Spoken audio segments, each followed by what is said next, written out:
I call the order and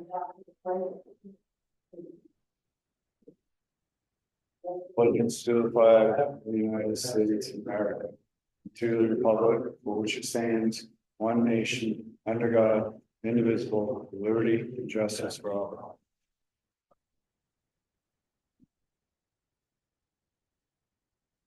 and approval of the agenda.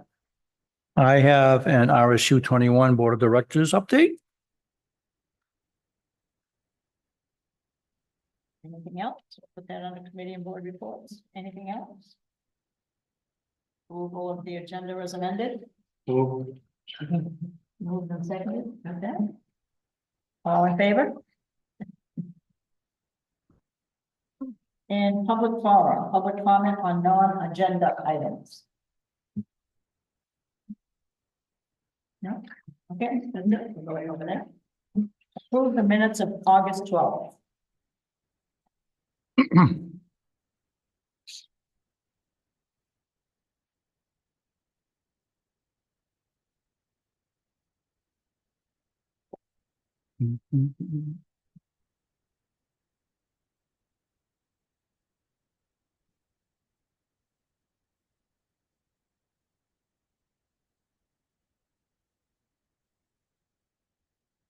Make a motion, we approve as submitted. Second. All in favor? Yep. All right.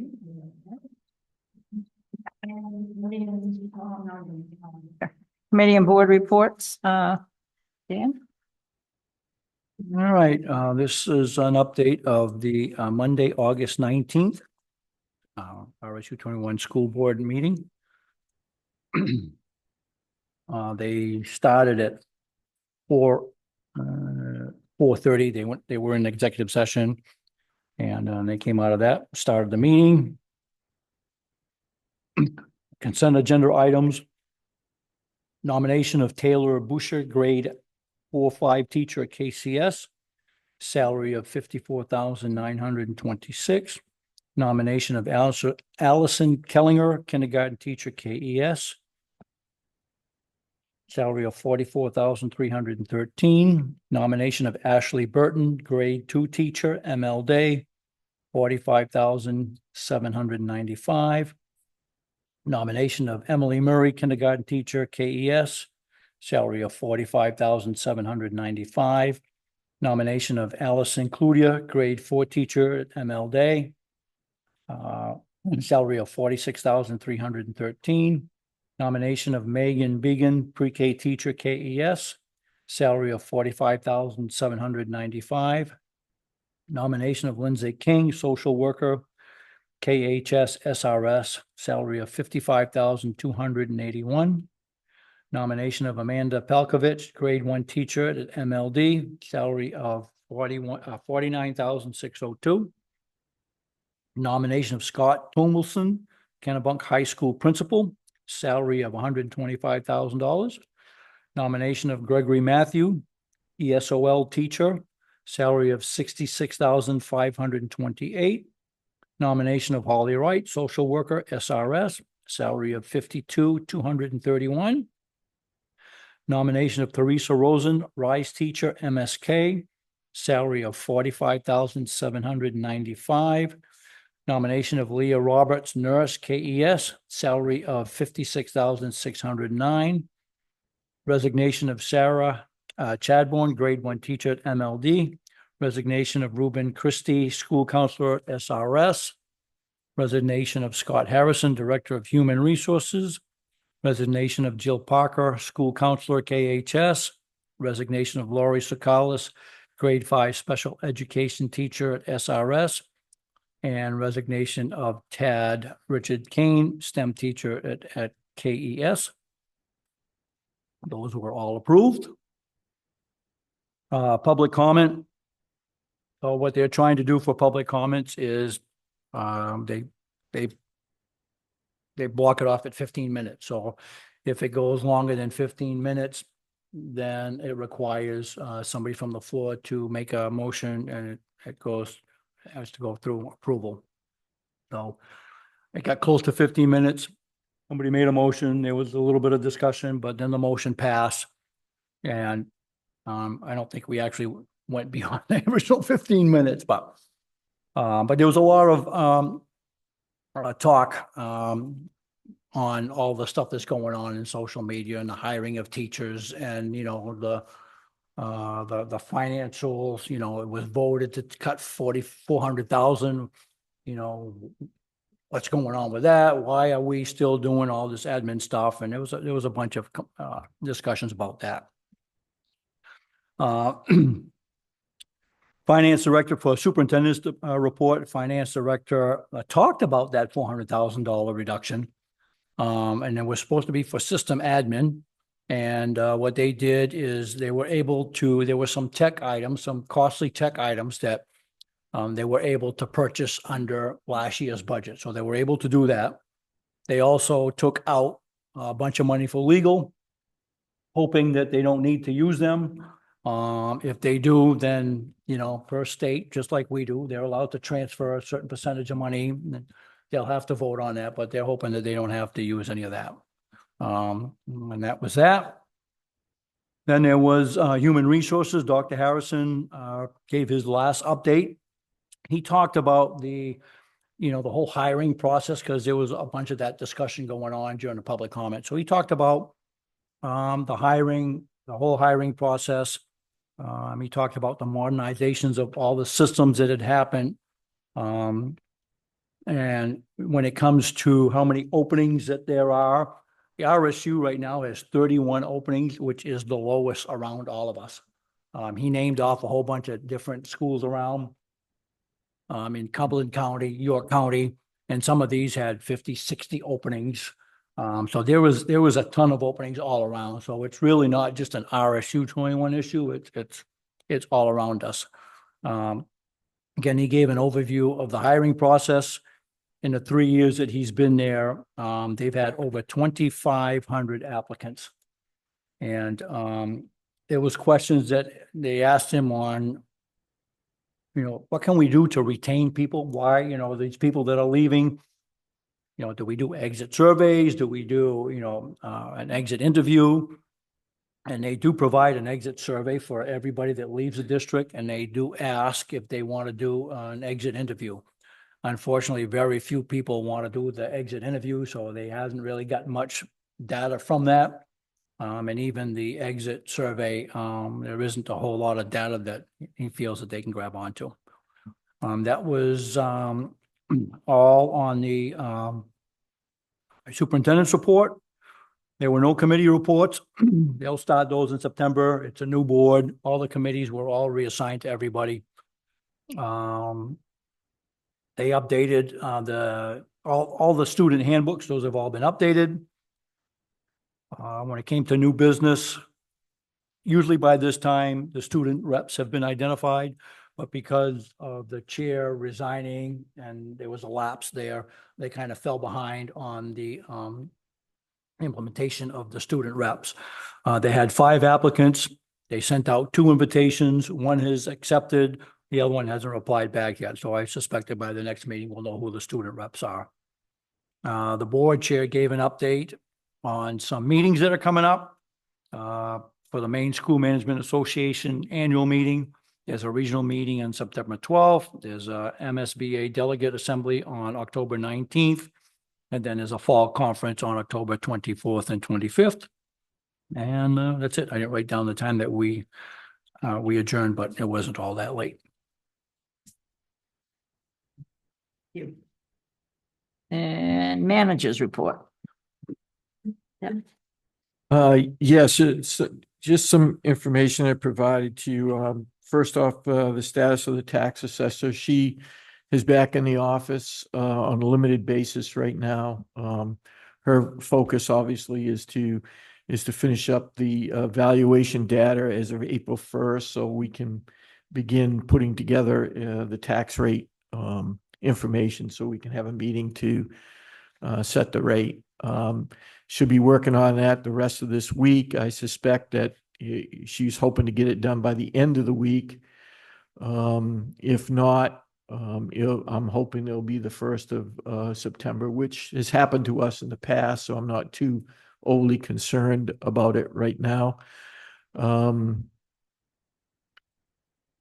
think it'll end up being fine. And I know she's focusing on it. It was 2 days last week. I think she was in today. I suspect her in probably a couple more times this week, and she's working her way back into full-time status. So that's good news at this point. I provided to you in your packet just the preliminary state valuation report that we receive yearly from the Department of Administrative, from the Maine Revenue Service, in reference to what our values or what's occurring on sales here. And what I did is I provided you the three. I think there are three forms that provided in a state analysis that showed you, should have showed you the combined study values. And then it should have been a sheet or two sheets that provided residential study values along with the condominium study values. And the combined study value, the quality rating was about 62% of overall value. The residential study came in at 57%. And then the combined, I think, ended up being, the condominium study was 67%. So we're somewhere in that 62 to 63% value. I think when you look at the sheet, if you're looking at just at the front sheet with a combined study, they'll give you the month that the sale was, the book and page that it was, and they give you the map and lot. And then, right at the top, you could see that sale of that piece of property, which is really 359 River Road, sold for $1,020,000, and we have it assessed at 397.7. So it's about a 39% ratio. So when you go through all the divisions, then they add that, then they divide that all up to come up with a combined sales value. So I think it helps provide the data, and it's essentially what we suspected it was happening, that I think we were at 77 last year.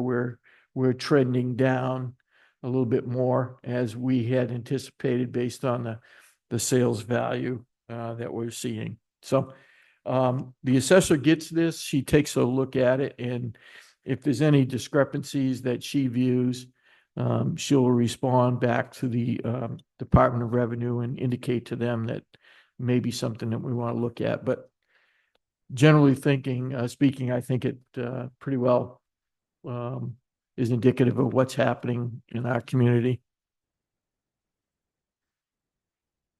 I had a meeting with the MLD principal last week to discuss they're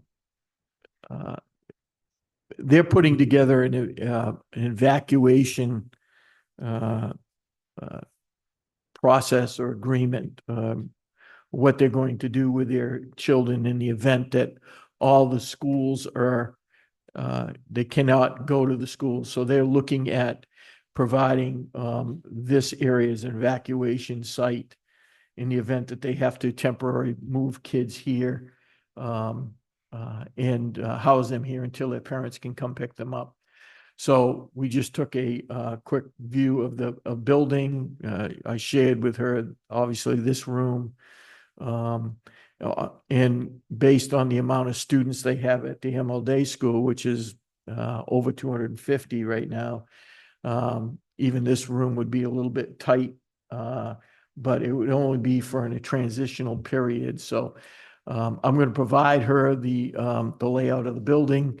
I know she's spoken to fire chief in reference to some of this, and we're just going to put together provide that information to them so they can put together a process to utilize the building if in fact they need it. So it'd be very rare. One of the couple things I did get from my conversation with her was that they will be, and I think Dan has reported out on this, but they will be installing an emergency generator at the MLD school.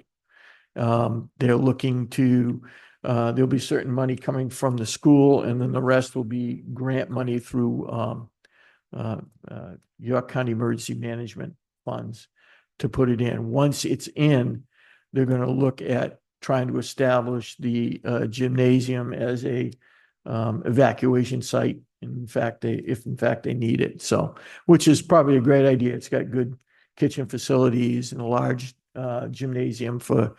That's in how the they're event. getting money from the grant, is Right. to establish that as an emergency site. So, I guess they're moving forward with that. And as I indicate to her, anything we can to help them out, we certainly would help them. What's the occupation limit for this building? Is it Um, okay to violate that in an emergency situation? Well, I think I told her that I believe that the rating with chairs is 115. So if the chair is not in here, I think it'd be a little bit more than that. It's about 1,500 square feet. And in fact, I haven't really talked to the chief about what it would be to put 250 kids in here. But as I told her, I said, we have the hallways. We can put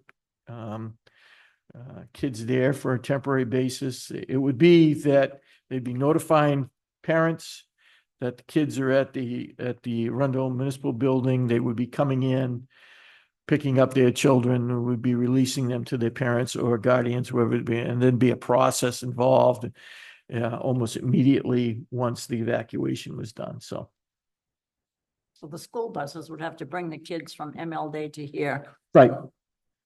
So, you know, I think we got plenty of space for buses to come in, Yeah. drop kids off, make the turn, go back out. And then parents, the same thing. They would come in and Yeah, and if we and had come to up. put, say, one of the lower grades or something in the other meeting room. I think we have the capability Yeah. of temporarily helping them out. to a Put them all certain- upstairs. Yeah, Yeah, that hallway there, open the closets. There's a lot of room upstairs.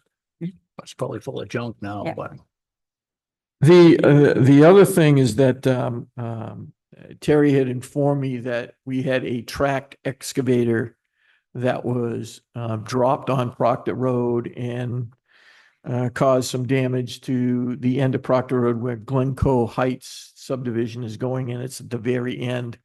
I think it's Jasper Lane that goes off to the right. He's spoken to, and I've wrote a letter to the developer indicating that with the damage, there'll be some repair necessary to the road.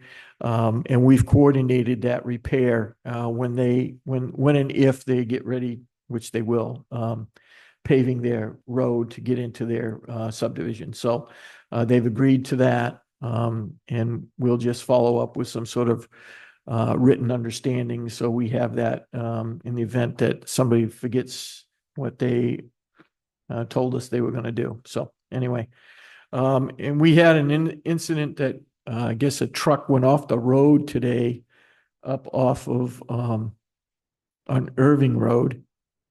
We just got done paving and caused some damage to that. So I guess it was builder's supply they were dropping off, and the operator wasn't accustomed to the length of the truck and didn't make the corner. So evidently the back of the truck scratched up across our brand new surface. So we have Dayton coming down to take a look at that and see what kind of repair we're going to need to make to that brand new pavement. So not a good start for some of the folks that are traveling on our roads, particularly the roads that we spent pretty close to $300,000 paving. So well, they'll be in the area pretty soon anyways, right? what's that? They'll be in the area pretty soon anyways. Yeah. And there is a paving truck on the Du Bois property. Oh, okay. paver. I Okay. saw it tonight, so maybe they're Yeah. getting ready to do. Well, they may be staging it there so they can go down and do Curtis Road too, because Curtis Road is going to be done here.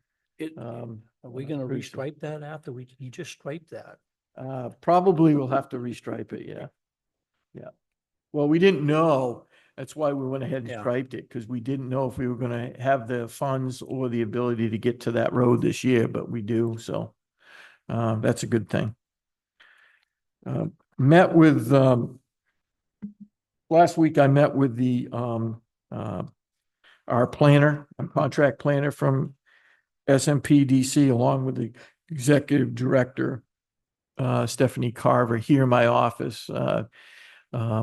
Obviously with Jamel on board, another transition is taking place with some more growing pains as they relate to how the planner and should be interacting with the town of Arundel and its citizens, as well as, our staff here. So what I've discovered is that they obviously are 2 additional planners down right now. So they're looking to hire 2 other planners. I suspect that one of those planners will be assigned permanently to take care of Arundel's needs.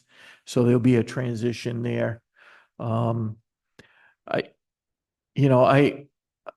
wonder, I'm hoping that things will work out. I think we hit a home run when we had Lee J here.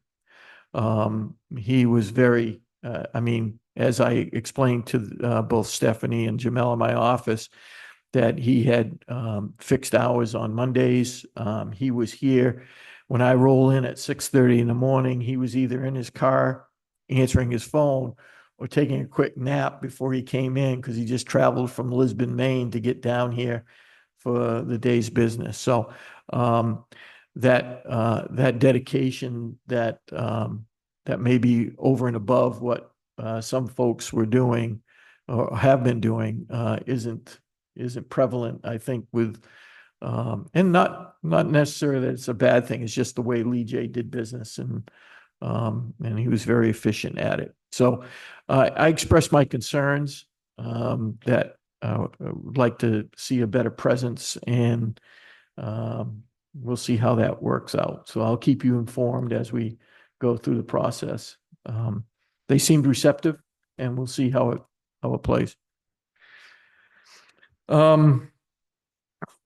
Just to let you folks know that B2HM has been hired to do the perimeter survey for the fire station, as well as to identify all the structures that are presently on the building, on the site, as well as what's in the ground. So we'll have that report here pretty soon. I've also taken a look at the conditions on the property right now, as well as what can and cannot be done there. And the only issue that I see that we're going to have to deal with at some point will be lot coverage. Presently, the lot coverage on that lot is 48.2%, which is 21,012 square feet. The ordinance qualifies or says it should be 30% lots coverage. I can tell you right now that we won't make 30% lot coverage. We may get less than 48% after the build out. But we'll still need parking, got ramp space, things to that nature. We'll know better. We'll have a better determination once we see the survey to see where we are with that. But everything else seems to fall in place. I mean, we have, hopefully the survey comes back, tells us we've got 1 acre. So we're within the R1 zone, so we qualify there. We've got over the 200-foot road frontage that's required on Limerick Road. We meet all the front setback of 50 feet from the road based on the location of the building presently. The side and rear setbacks of 25 feet are obviously being met at this point. The permitted use in the R1 district is a public facility. So we meet that requirement. The lot coverage and the other thing that I see is that,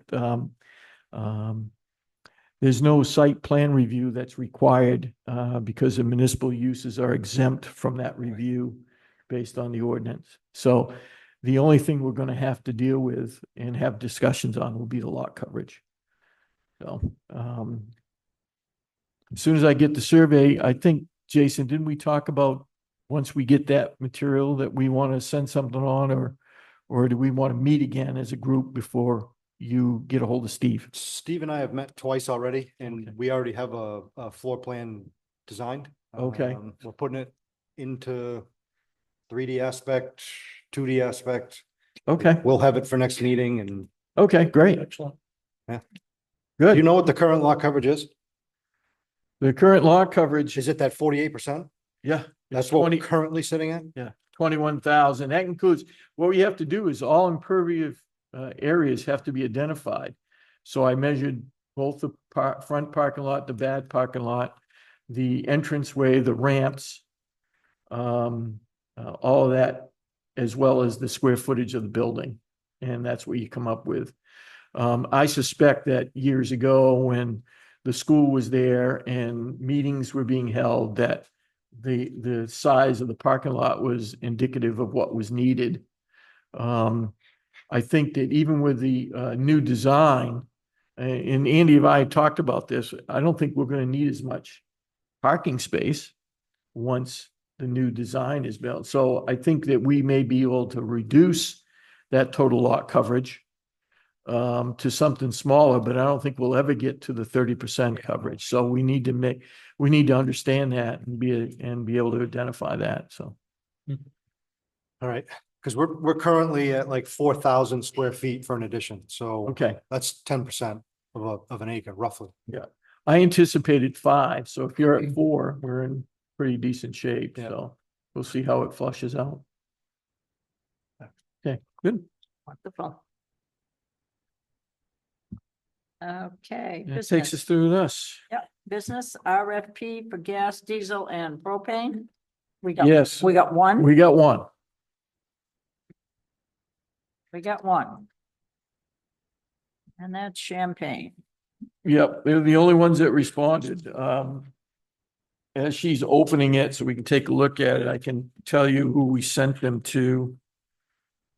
I had one inquiry. We sent them to CN Brown, Union Oil, Dead River, Down East Energy, Branch Rick Fuels, Champagne Energy, R&R Oil Company, Dennis K. Burke, and Beaupre Fuels.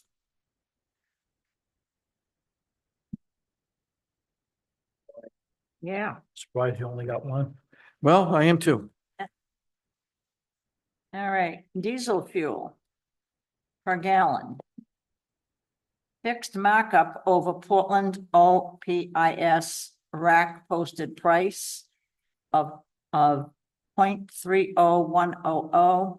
Rack price as of August 19th was 2.8141 clear and 2.8284 dyed. Propane per gallon, fixed price, 1.899 per gallon, fixed markup. Over Portland price is 1.000. Rack price as of August 19th was 2.1214. Gasoline per gallon, no fixed price. Fixed markup over Portland OPIS rack price, 0.308100. Rack price as of August 19th was 2.7406, I think that is. Okay. Says, please sign and return to officially lock in. No response required to stay in the $1 rack retail price.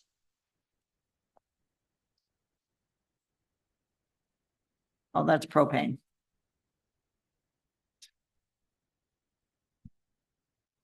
Okay. Here you go. What are we paying now? I'd have to go look. Champaign does provide all our energy to us at this point, so we'll compare these costs to what the existing cost, but I do appreciate them at least Getting back. providing us a response.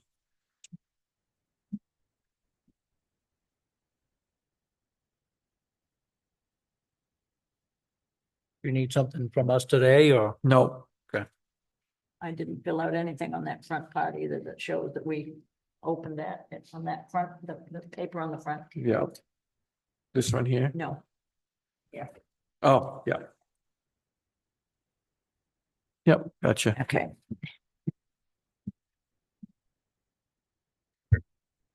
I'll just have to look at it and see how it compares. I don't know what's, the energy is, I'm sure Phil knows a little bit about this too, but energy, the way it used to be that you could lock into a certain price and be good about it is sort of gone away. The market is so volatile from time to time that it's hard to get those prices, but we'll see how it goes.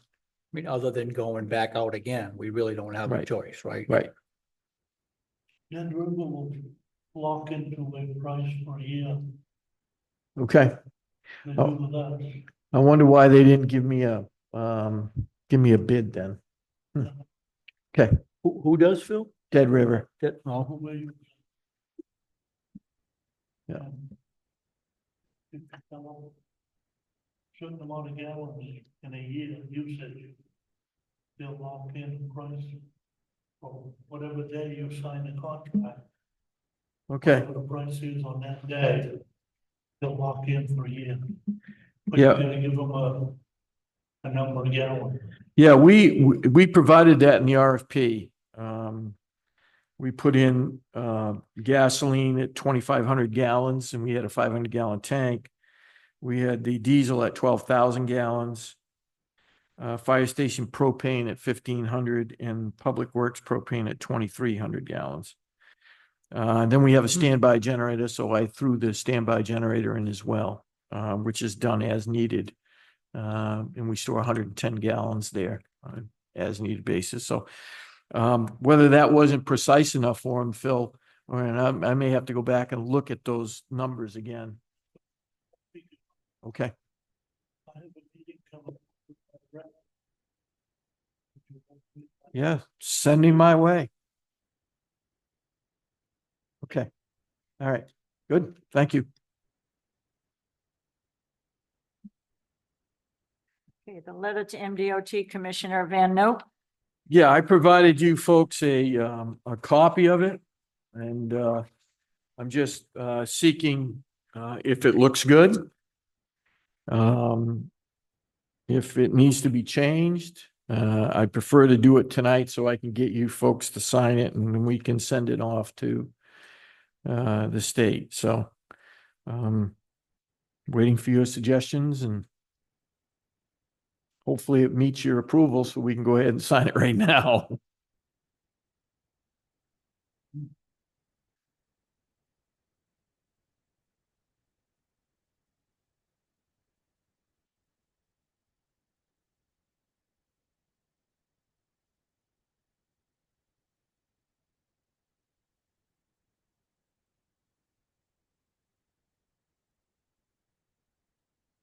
so this, this letter was really just to address the speed limit, right? What it looks like.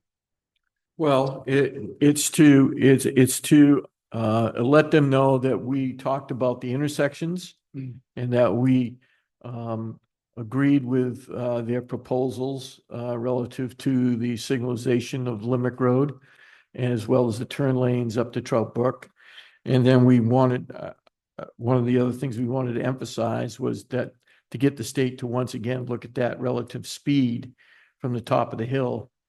That's at 50 all the way through until it slows back down when I think it's 40 or 45 when it gets to the other end of town. So like to have them take a look at that again and see if we can get that as part of their safety proposals that they say they're going to do in the spring to that section of, Limerick, that section of 111 prior to getting to Limerick Road, we're gonna put the 4 lines in the rumble strips on the sides, to try to narrow up. They're gonna put in the speed signs so that we can monitor and take, data off, so we can sort of tell them what's going on there, as well as any signage that we desire that needs to be placed on 111. That was part of our agreement with Mr. Landry the day we met with him on the 6th. So I think that maybe a follow-up letter or whatever, but I think we should impress on them the importance of this and not waiting for 2026 or the end of 2025, or because last time we talked about this was, a year or so out because of the funding, and I think we should express our position on that, saying, hey, we feel that this is important enough that whatever they can do to prioritize it. I have no objections to that, but is that something you want to put into this letter? Well, if we don't put it somewhere, they're just gonna keep going on and not even care about us, and, until we keep bugging them, so. So you would like to add a paragraph in here relative to the fact that, with the exception of the safety issues they're gonna put on the road, the major constructions are earmarked for 2027, and you would like to have those, pushed up if we can. That's my feeling. I don't know Okay. about the rest of the board, but I'm just one, so. I think anything that they can do and as soon as they can do it would be preferable to waiting 3 years.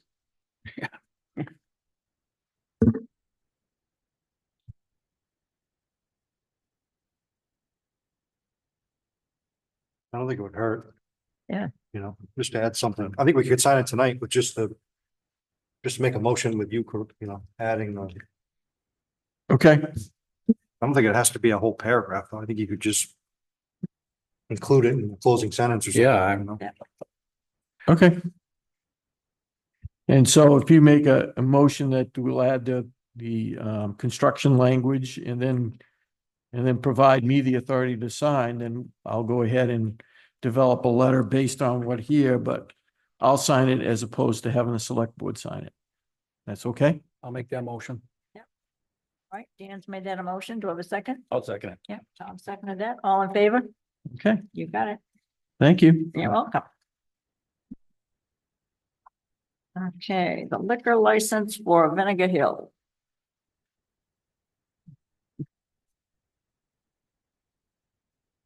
It's just a renew or. Yep, all it is renewal. Provided you, not all the documents, up to page 6, the ones after that are just language, state language. But I have not seen any change. And would recommend that you folks have a motion and a second to sign it.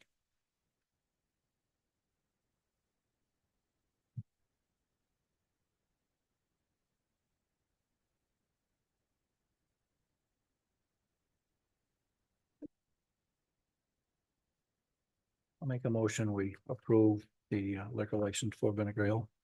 Okay, motion's made by Dan. Do we have a second? Second. Seconded by Jason. Any other comments? All in favor? And one abstention. One abstention?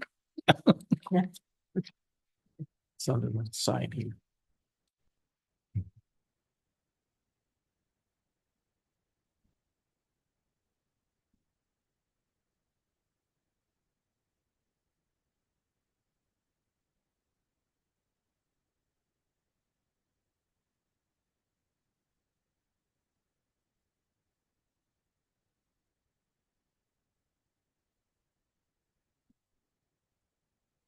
There you go.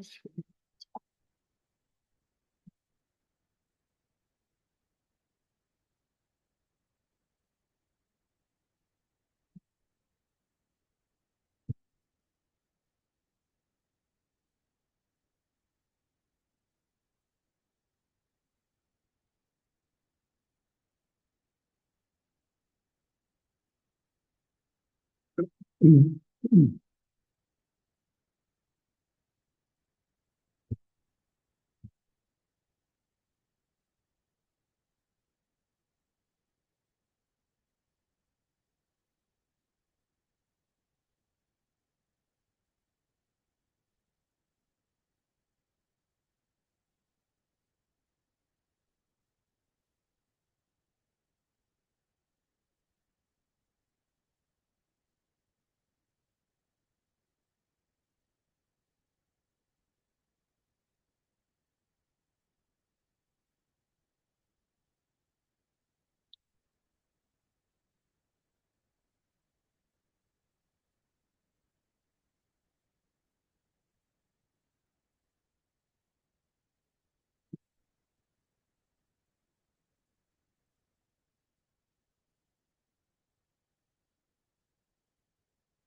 set.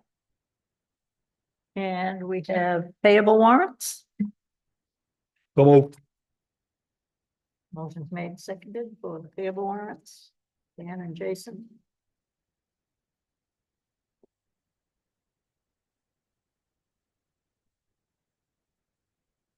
Okay. Yeah, we have two. There's one there for the One for the compactor, compactor, Yeah. yep. And the other one's regular business. regular one. No, man, you didn't sign either. I didn't. I signed something. Did I sign it in the wrong place?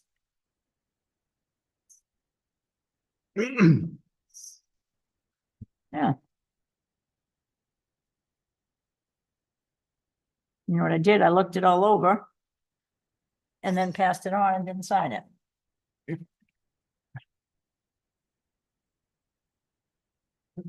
Has that been hooked up yet? Does it work? Yes, Yeah. it's operational.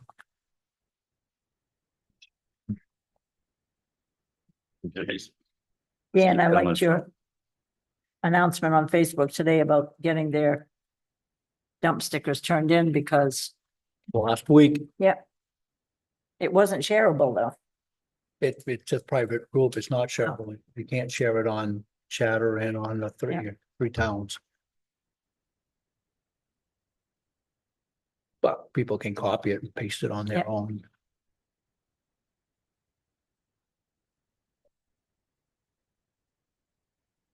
Any other business? Yeah, just quick question. Yep. Yeah, Surprise, surprise. yeah. Do you know what we have for credits for CMP? Where we are right now? I haven't looked at it yet. We haven't let any of those lapse, right? We've used, We've attempted to use them all. yeah. attempted. Yeah. That mean that we missed Well, them? I can't verify without a question whether or not we use them all, but yeah, that's all right. Matter of fact, this is the time of year that I try to look at them and see what we're producing. And then how to manage that out to not only our two departments, but we can use it for streetlights as well as signals, so. Yeah, we got like 400 some odd dollar that we on this Right. warrant here for CMP and, Right. you know, we've had some pretty nice weather here, so I would Yeah. imagine that we're producing quite Yeah, a bit. we're averaging about 42,000 that we need to earmark here. And the system generates 100, so. The rest of it gets divvied up Yeah. to the rest of them. But yeah, you're right, we gotta look at it, and I can do it yearly, make a modification. Yeah.